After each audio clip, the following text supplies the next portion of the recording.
หลายช่องได้นี่ นั่นเราได้เป็นหัวคอเลยได้นะ หลายช่องได้มานี่ดิ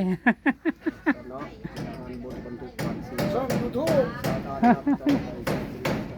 ช่องยูทูบ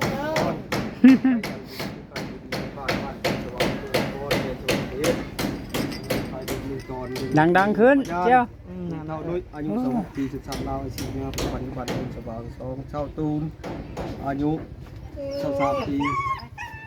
สับเราอาชีพงานปัจจุบันคนสว่างมุตโพยแต่ยังเพชรข้าพเจ้านางดาอายุ50 ปีสับเราอาชีพงานปัจจุบันอยู่หน่วยที่5บ้านคนสว่างมุตโพยแต่ยังเพชรได้ตกลงขายดิน1 ตอนกว้างถึงติดเนื้อติดกับเท่าไร69 เมตรทิศใต้ติดกับดินเท่าโคลินา26 เมตรทิศตะวันออกติดกับทางซอยยาว70 เมตรจุด40 เซนทิศตะวันตกติดกับดินเท่าคำมวล59 เมตรจุด80 เซนออกสื่อดังดาคายแก่เท่ากาซีและนางอาจอายุ23 ปีสัญชาติลาวอาชีพหน้าปัจจุบันอยู่บ้านนาโพเมืองนครเขตจังหวัดเขตการซื้อขายเป็นจำนวนเงิน 80,000 บาทจ่ายละ 40,000 บาทข้างจ่ายกำหนดอันเดือน2 วันที่4แม่เดือน2026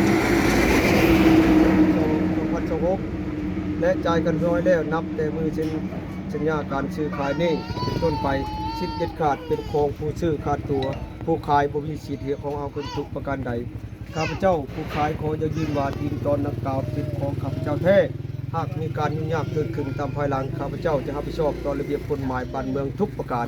หากมีการทวงเท้าเอาคืนหนังสือฉบับนี้จะอ่านในแก่ที่2 ฝ่ายที่เข้าใจแล้ว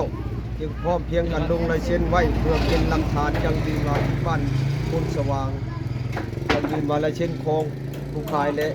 พยานนี้อยู่นี้แท้ที่บ้านพ้นสว่างวันที่6 เดือน 2 2026ยก อ่านเบิดได้เสีย เรียบร้อยเลยนี่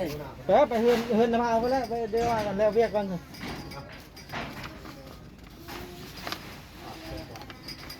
นี่ภาษีวิเชนนะใช้ภาษีลืมนะบ่ได้อันนั้นเลยภาษีลืมเส้นแล้วบ่ใช้3%มาเซ็นให้อันนั้นเลยเชียร์มาเช่นแม่ยังไม่มึงเฮ็ดเรื่องใหม่โอ้ยิบ โอ้ห่วงอยู่คืนนี่ไง อ๋อบ่ได้เป็นยังเพราะว่าหลักฐานเขาอยู่รุมแล้วเช่นแหละที่ผมเป็นยังอยู่เท่านั้นเอาช่องใบให้ช่องใช้อยู่นี่เช่นนั่นดิอยากเช่นนั่นเช่นบอกตัวความบ่ปันท่อได้เนาะเช่นยังบ่ได้เช่นอยู่บ่เช่นให้มันถึงต้องแล้วนี่ก็จะเอาตัวเด็กแหละโอ้มันมีตัวลุ่มพุ่นเพราะว่ามันติดขัดเข้านำกันเด้มันบ่ได้แยกไผได้ตัวนี้มันข้อมูลมันติดพันไปนำกันเลยเอกสารมันโอ้เฮ็ดน้อยแบบนี้ก็บ่ฮักง่ายเนาะ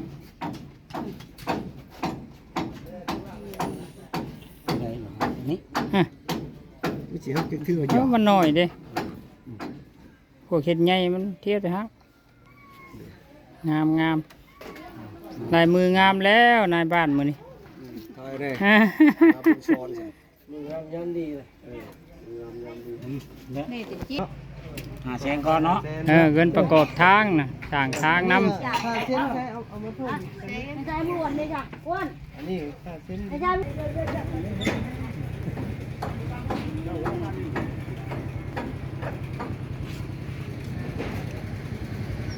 ดูไล่ตลอดเนาะ